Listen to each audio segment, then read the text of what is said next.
Hey guys, my name is Ryan, and we're back again with another Spirit Island video. Welcome to the 6th installment of the Aces series. This is a series of videos designed to give the core principles necessary to take on each level 6 adversary for the very first time. Today, we're looking at what is in my opinion the hardest adversary in the game, Russia. Russia is the difficulty 11 adversary released in Jagged Earth. It takes all our usual assumptions in the game and flips it all on its head. Other adversaries make the game harder in setup with extra buildings and accelerating the invader deck.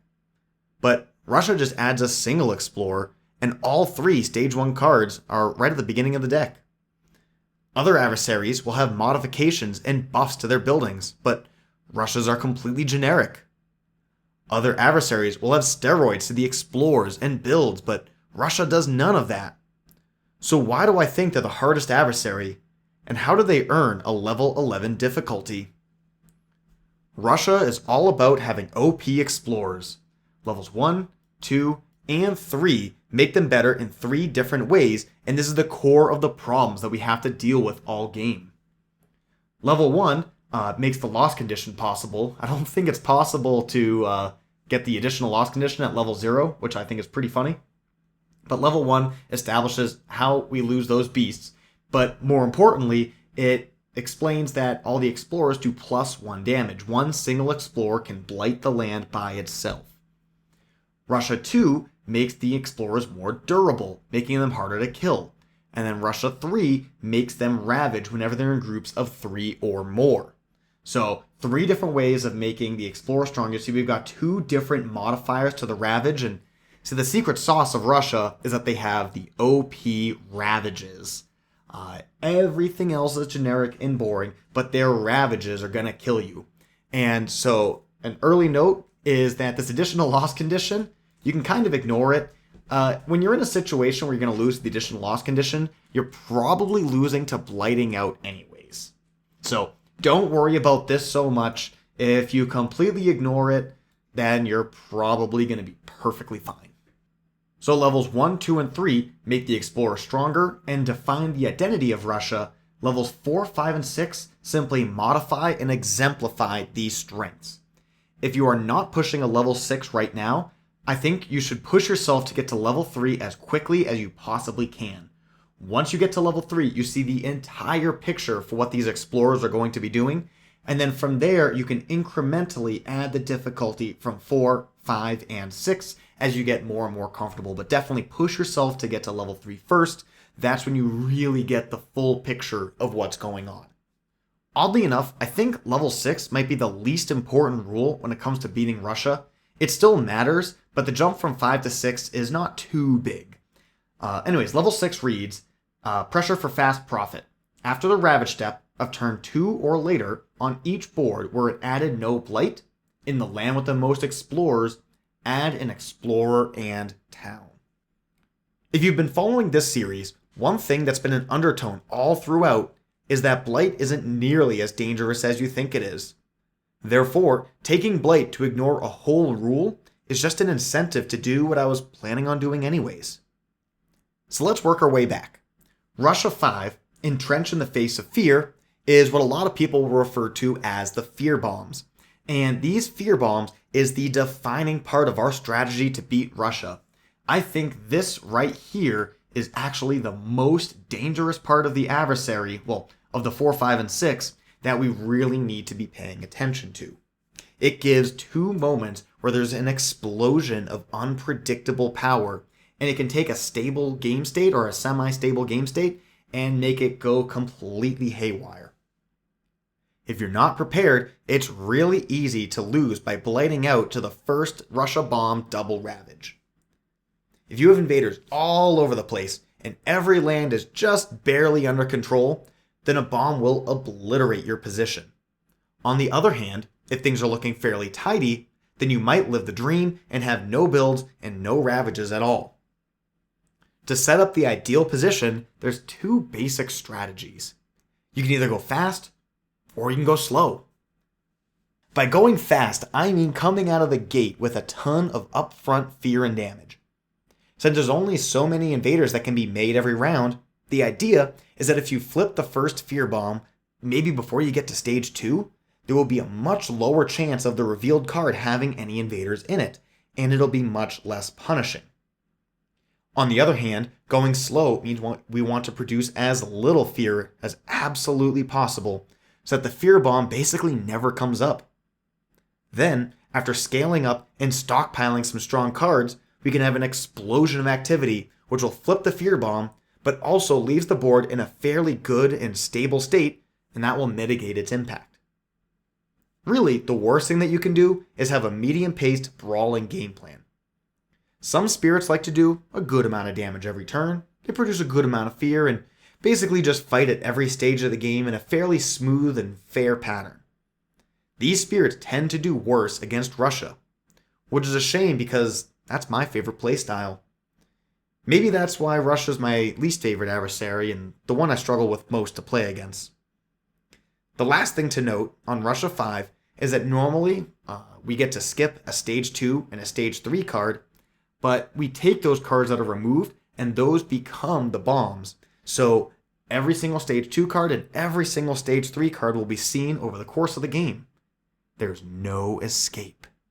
The next rule to take a look at is Russia 4 Accelerated Exploitation. All this does is change the invader deck, and it's a pretty bizarre invader deck. It's actually just an absolute pain in the ass. Since Russian explorers do 2 damage instead of 1, a single explorer can blight the land. Against Prussia, we liked back-to-backs when we already had control, since the invaders would just keep killing themselves and shrink the board. Against Russia, though, without the B, that single explorer will blight and cause so many headaches. Let's take a look at this invader deck from this game. If we were to flip over all of these stage 2 and stage 3, you're almost always going to have back-to-backs, right? So we've got back-to-back here. On this board, we have sands and wetlands, so that's a back-to-back here. We got here, here, and here. So pretty much every single pair of cards has a back-to-back. In addition to all the back-to-backs, pushing that last stage 2 card so far back into the invader deck means that it's just harder to predict what's coming up next. Against adversaries like England, which have no invader deck modifications, we can set up our tokens and presents into lands right before they explore and prepare us for some real nice tempo gains. But all that is negated here. The last stage 2 card, which typically we'd be able to predict that would typically come up around turn 6, this is not going to be explored until turn 9. So even on turn 7, once we've seen 3 stage 2 cards here, and we've seen the bomb, we know exactly what card is coming up, but we can't capitalize on it. So we delay the knowledge, then when we finally get the knowledge, we delay the gratification. It's particularly frustrating. With the invader deck oscillating between stage 2 and 3 cards, it's easy to think that you can get a pattern of hard turn, easy turn, back and forth, with the stage 3 cards being a little bit harder than the stage 2 cards. However, the explorers on the board are usually more impactful than the terrain on the card. We must remember that the escalation adds 2 explorers onto the board across lands with the beast. So if we got a Sands Wetlands card, well, there are 4 qualifying lands, and we would add 4 explorers to the board. But on the jungle's turn, if we explore the jungles, then we escalate. Either way, we added 4 explorers to the board. It's just the distribution might be a little bit different. With this series, I'm trying to find a way to boil down each adversary to just 3 key principles with which you can find success. But since there's 2 completely opposite approaches to Russia, that can be a tough ask. Russia forces you to play incredibly accurately and is extremely punishing for the smallest of mistakes. Simplifying such complexity down is hard, but here are my 3 keys to beating Russia. First, explorer control. Russia has OP explorers, and they are the centerpiece to Russia's game plan. Once you get to stage 2 and 3, Russia adds 4 explorers to the board every turn. Trying to kill explorers to slow them down is a losing game plan. You would need to kill 6 a turn in 1 land to gain advantage relative to the rate at which they're added, since one's going to survive every turn thanks to Russia too. So instead of doing 6 damage to kill 5 explorers, you're probably better off just killing 2 cities. Instead of trying to kill the explorers, it's often more effective to push them and deny builds while investing attacks into other buildings. Even better is to stop the explorer in the first place. Wild tokens are better in this matchup than any other. A wild token removes a potential explorer while also producing 0 fear. As we will get into with the next key, we're not going for a fear victory here. It's unrealistic for the game to last long enough for that to happen. There's simply too many explorers we cannot kill, and they get exponentially stronger as their numbers increase. Here on the screen, I've got all the spirits, minors, and majors that add wilds. And it's important to note that it's really not that many. This is Tangle Screen over here, by the way. But if we're playing one of these, we are going to be in a much stronger position. These are all great cards that we should consider taking, even if we're completely off element. The effects are just way too good. Other ways to deny explorers is with isolation and with pocketing. In addition to denying an explorer, if a land is isolated, that can also negate Russia too, and we can kill explorers without the fear and push, making things a little bit more complicated. If you're playing an aggressive spirit, look to make a quick pocket, and let that carry you to victory. Russia has no built-in means to break the pocket unless they escalate into a freshly explored land. And by that, I specifically mean, let's say the board looks a little something like this.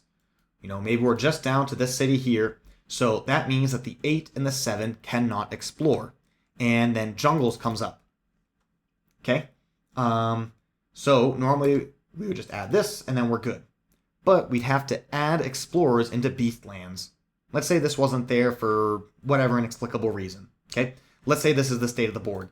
Well, now we have to escalate here, and then it'll build, and that's how you break the pocket. But that takes a lot of things to go right. I had to make a pretty contrived situation in order just to get this example off. The point is that if you're aggressive and you can create that fast pocket, you can also pretty reliably hold onto that pocket. If we push explorers to denied builds, or if we're pushing them as a byproduct of destruction, where should they go? Yesterday, I put up a video of Keeper against Russia, and that was as close to a perfect game as you could hope for. I pushed all the explorers into just one land. Yes, that means we're going to take a blight there every single turn, but only that one land is blighting every turn. The alternative to having 10 explorers in one land is 2 explorers in each of 5 lands. But the latter is much more risky.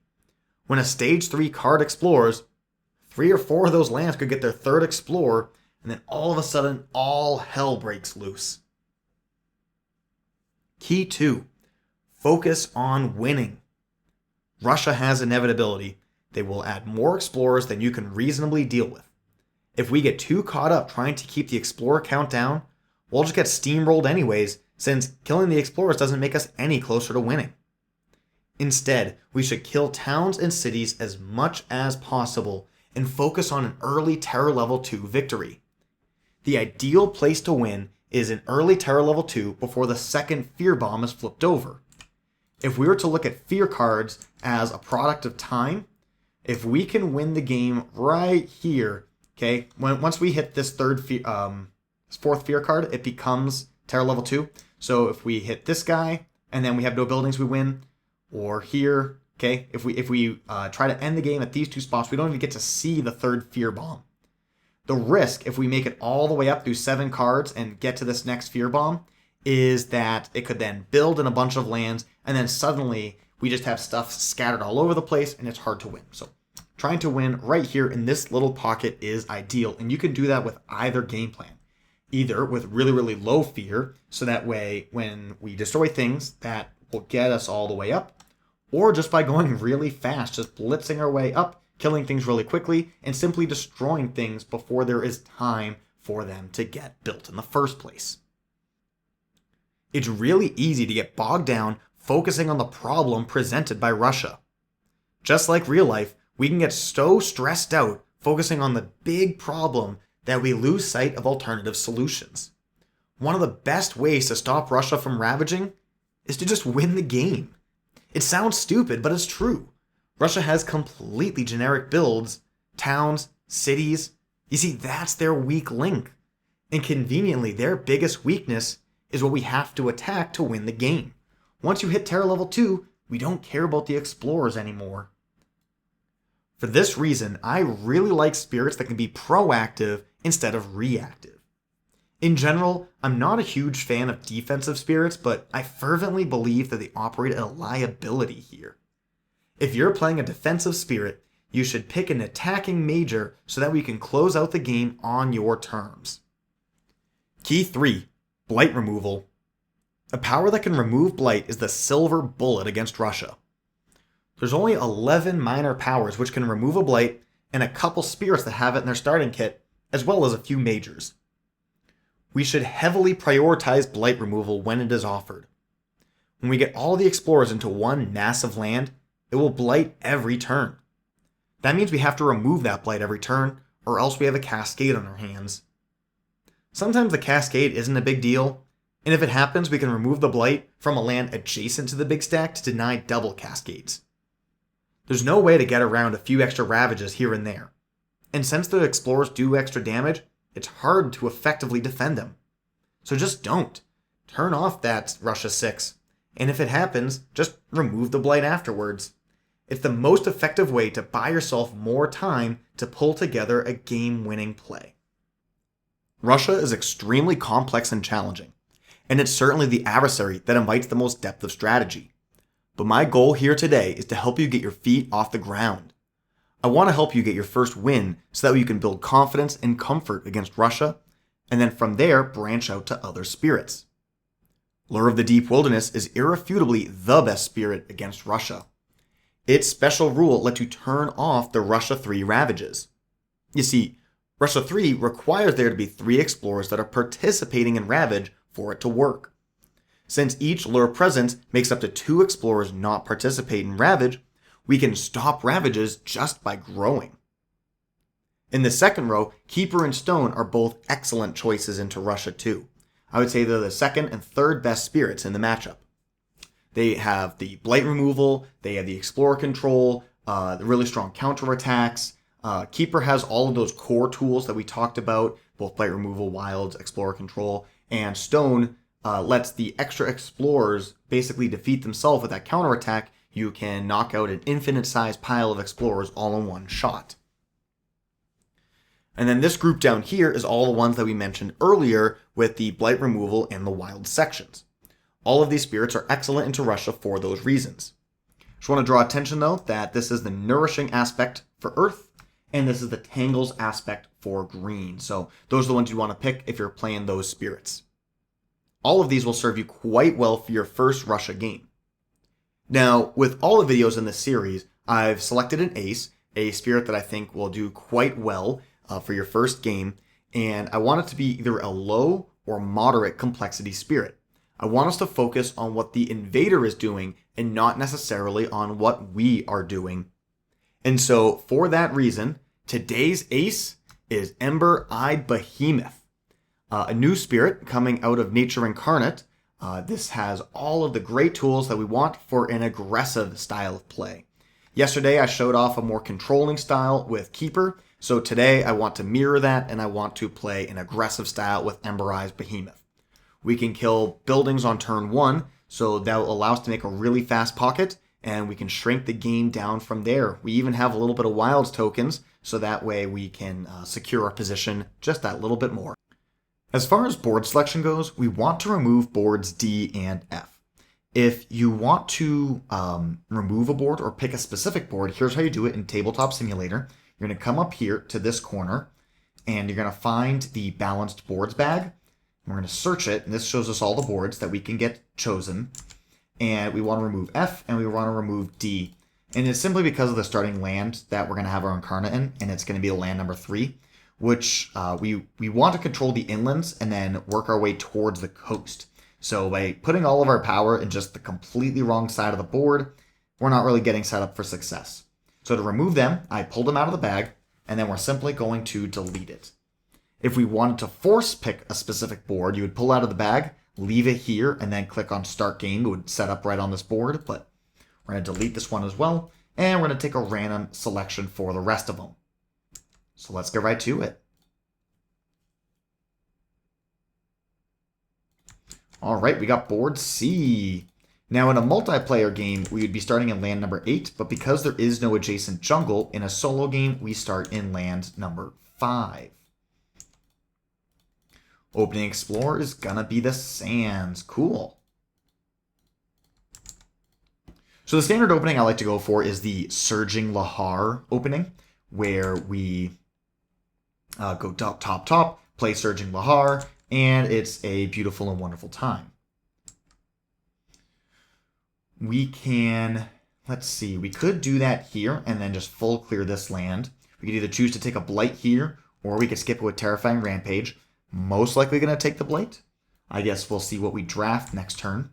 I think the Surging Lahar opening will do us perfectly good here. So we can choose to move our Incarna during the Spirit phase. So we go range 2 into a jungle, and then range 0 in a land that we have presence.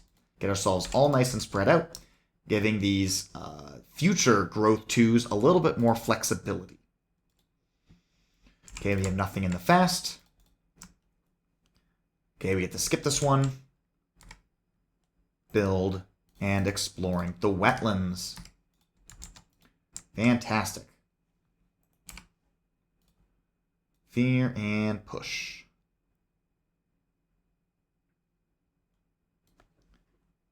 Let's see. On this next turn, I think I might do a Blazing Intimidation this way. Maybe just do a Grasping Roots. Save our Terrifying Rampage for another time.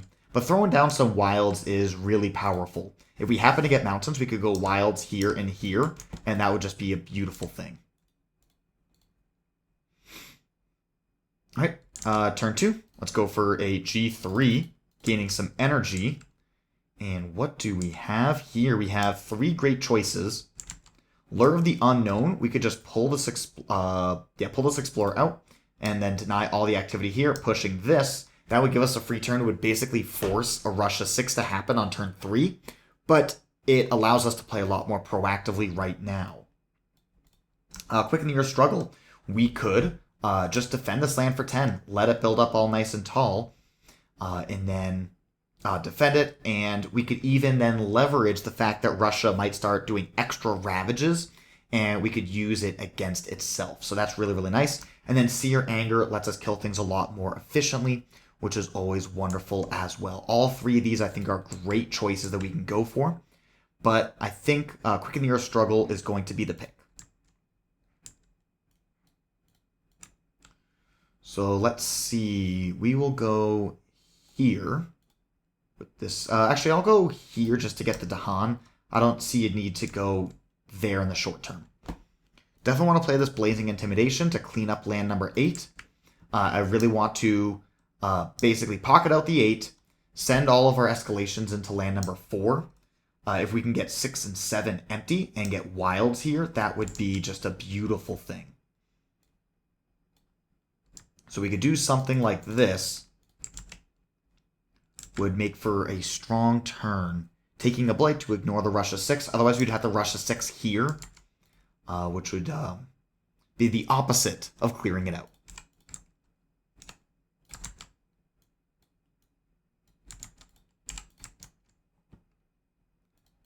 And the Invader phase, Terror level 1. Ooh, extra Explorers. I do not like that. Beast push. Okay. And no fear. Which very well could be a good thing. In every other situation, you're sad to miss out on against Russia. It very well could be a good thing. That's a successful one, and so I'm going to choose to go here into the Sands. Because we're planning on escalating here, I want to make sure that my Incarna is ready to go in this land before I start dumping invaders. Yep, and we did get the jungles. Beautiful.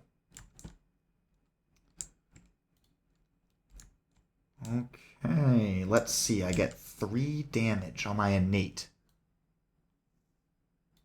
So we'll go 1, 2, fear push for 3. Let's add some wilds. Certainly here. You know, protect our empty lands. And because we have the Badlands, we're marginally stronger here, so let's go there.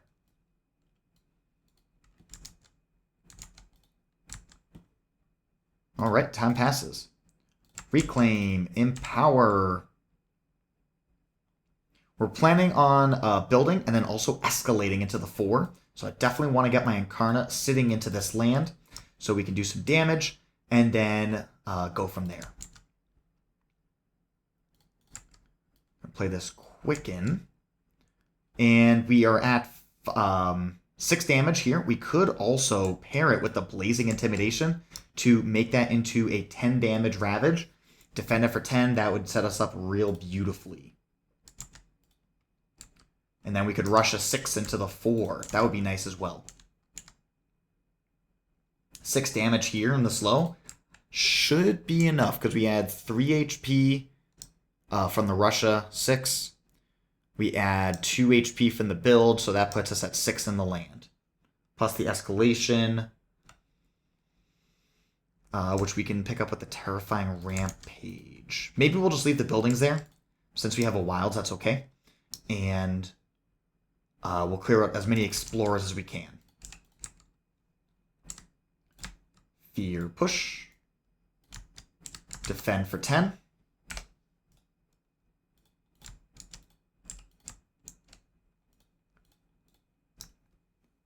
Extra health on buildings. What a shame. Beast kill Explorers. Ooh. How do we want to do this? Because if we go here, it's going to Blight and Cascade, and that would be really sad. But we have to produce a Fear and then push it. And I'd like for this land to not become an issue. Since we already have a fast push, we can't like go in here and then in the case of Explorer, push it out fast. So I think I'll go into land number 2. And we'll just move our Incarnate and probably hit this twice. Because this now is going to be the Russia 6 land. Coastal land with the Han. Let's pair up our buddy. Strife in a land with presence. That would have saved land number 5. But we'll just go here. Okay, Ravage. Because this has the extra health, that'll be super inefficient. Let's just get rid of all these Explorers. Pushing out this way. Now, at the start of the Ravage, there was only 2, so it does not match the card. Even though it now, like, in theory, like, during the Ravage step, it now has 3 invaders, it will not Ravage. Okay, after the Ravage step, there was no Blight added, so we have to Russia 6. Build in the jungles, exploring the coast. Interesting, no escalation. Well, this makes it pretty simple what we need to do right now. We're just going to move our Incarnate over and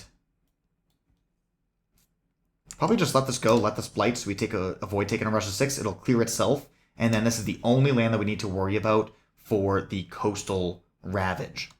I could use my first iteration of 3 damage to push this down to just 2 Explorers, so we don't get extra Ravages, then pick off the city. Go here. Don't mind pushing everything back into land number 5. Forcing them to Ravage, I think, would be good for us.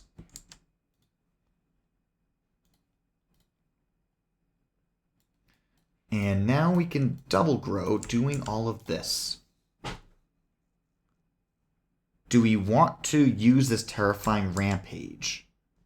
It's the fire it gives us is worth an extra couple damage and fear. For the cost of only 1 energy.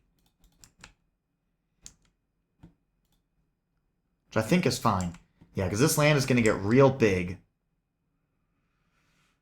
Yeah, I don't want to Russia 6 this. Or sorry, I don't want to create a Russia 6 by skipping this land, because then it's going to build and I have 2 lands to deal with. Yeah, we could have the Explorers survive and come over this way. And then we'll build.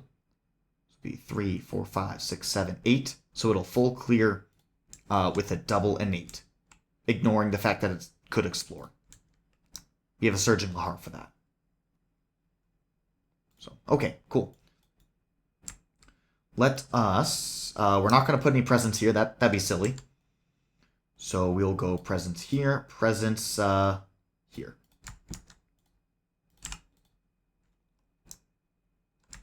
Instead, I could just move this Dahan. So let's go for a... Ooh, and getting the fear right now would mean it's going to build immediately. But that's going to produce a fear and build immediately anyways, so... Let's get this. So we get the fear first before we do the Dahan push. Maybe that affects something, and we wind up getting sands. Okay.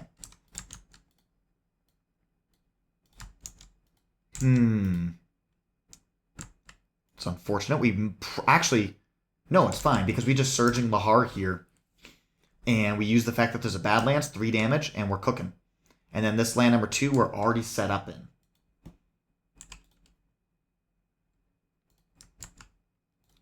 Event. Move a Strife. Yes, I will. Destroy an explorer or town in a land with beast. Push away from disease. Push an explorer or town from a land with badlands. Great.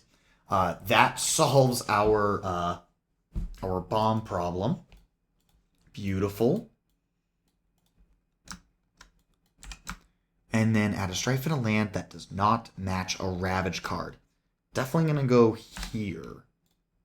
Because now with the extra build, we have an extra town more than what we previously calculated. Ravage, add a Blight. Fear, push. Build in the coast.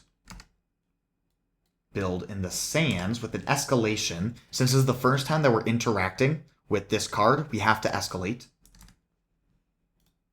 Exploring the jungle sands. All right. No rest for the wicked. That would have been a really nice time to get a wetlands, since we have successfully emptied it out. And, of course, that. Great, we are certainly going to be doing some fast pushing and defending.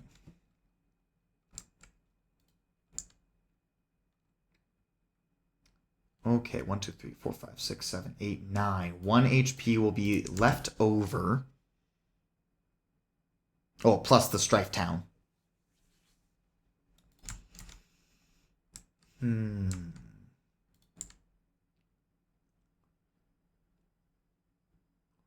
We could do kill off all the explorers, send one over, shift the Incarna, kill off all these guys, and then bounce over to the 5. And then we could do like a terrifying rampage here. I think we're going to be 1 energy short from all that, though. But I do like that line. Maybe we just take a Blight here, which would suck, but that's fine. So let's go Wilds, Wilds.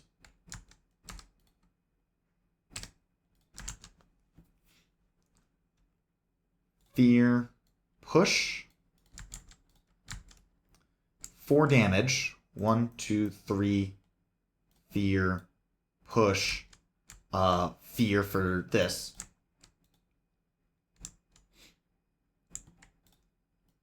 Shift.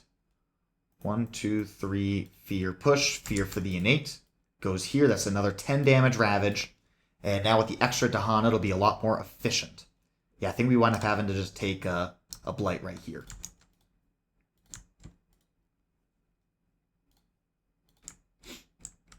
Okay. We are in a nice position here. Actually really happy.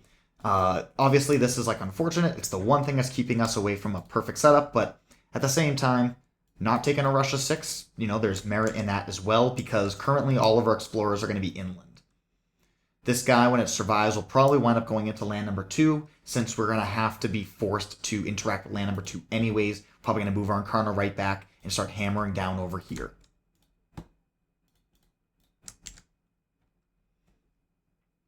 Okay, what do we got? Well, first off, we know we're going to be doing Quicken and Terrifying Rampage. So we do want to get a plant if possible. A fire to pair with that would give us all the excess damage we would love. So Fire Plant is nice for elements. Blood Draws Predators is one of those cards that's good for Russia because it adds more beasts to the board. So it insulates us, but once again, this escalation really does not matter. Right, and we could always choose to do this as well, just keep getting those wilds tokens out there because they are so good. I like the idea of going for this Gift of Living Energy. We do have plenty of wilds right now. We know we're not going to consume this one. I guess it's just only on those mountains. Going into a stage 3 in the wilds is very nice.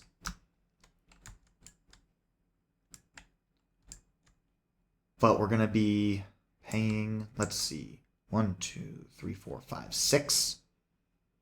So we'll probably wind up growing like this next turn. That'll give us enough energy plus the extra fire. So we don't need the extra energy off of living energy.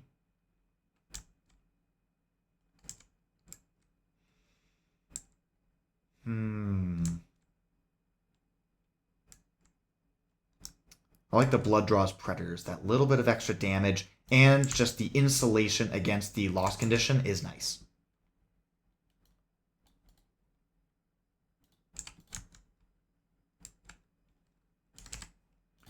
Okay, Fear does not participate in Ravage. Here we get a Defend 10.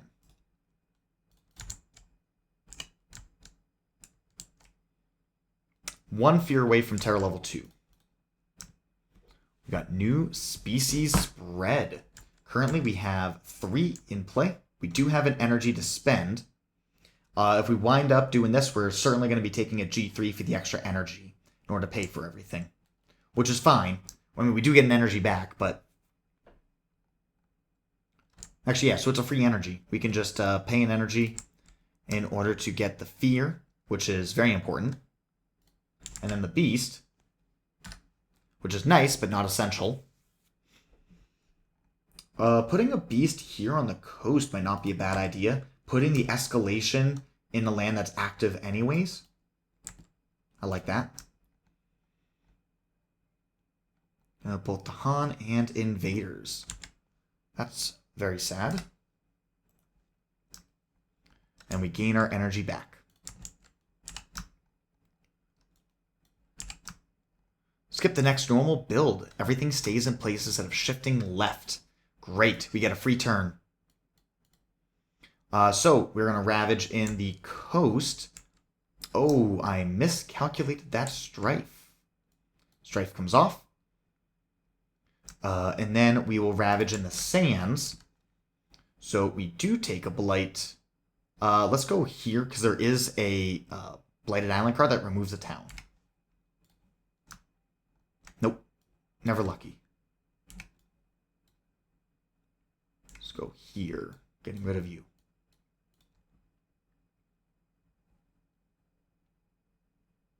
Oh gosh, I'm sorry. I forgot to do this. We could have done that. And then it does not Ravage a second time. Okay. And then we do not build. Okay.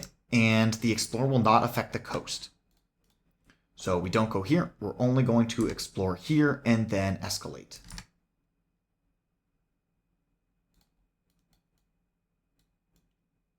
And this is how we will be. Okay, fantastic. Going into the slow phase after I made that disastrous error.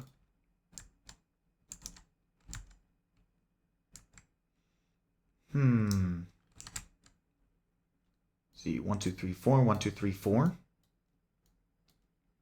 These are just 2 explorers in this land. And that gets us really close to winning because then all we have to do is kill this single town and then we win the game. Right? Eyes on the prize. And we do not have the win there, but we could possibly draft into it. Okay. That's 100% the play. The Fear. Boom. Fear, Fear. Going here. We've got a whole lot of activity to look forward to. But this is what we pre-planned, right? This is like the moment that we wanted to win. We're just a little bit off from what we exactly targeted. We were hoping to win before flipping over the second bomb. But really, we're going to try and win before resolving the second bomb. Because that's where you really get your issues. I turned this sideways, but I don't believe I used it, so we'll just go wilds, wilds. And it's also possible to get like a downgrade a town or remove a town. There's like Terror level 2 fear cards that just win the game on the spot for us here. I don't believe there's really any fast minors that can win the game, so we're going to go for a major here on G3.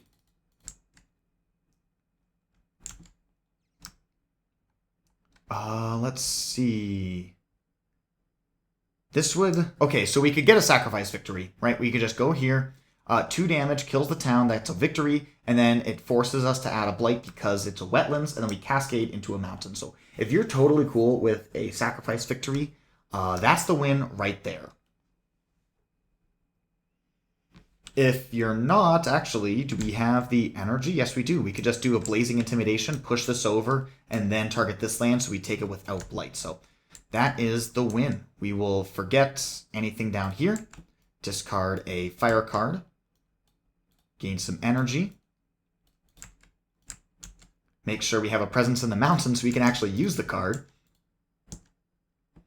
And actually, it's 1 explorer more efficient to kill it here in the 2. So that's what we will do. Fear, push. And then here we do 2 damage, killing all explorers. And that will be a Terror level 2 victory against Russia. So as we were able to see, I mean, I did make this very silly error, not thinking about the double Ravage. It wasn't even like because of 3 explorers. It was just straight up printed on the card. And that was an error that I made. But with that error being understood, we can see that we have a very nice control of the game with all of these wilds on the board. We're really going to be slowing them down. And we were able to get that quick Terror level 2 victory. So I think that Behemoth is a really strong spirit into Russia. Of course, if you do not own Nature Incarnate, there are plenty of other spirits that I was showing. If you have Russia, you can certainly play Lure, you can play Stone. Those came all in the same set. And those guys are fantastic as well. Thank you guys so much for watching.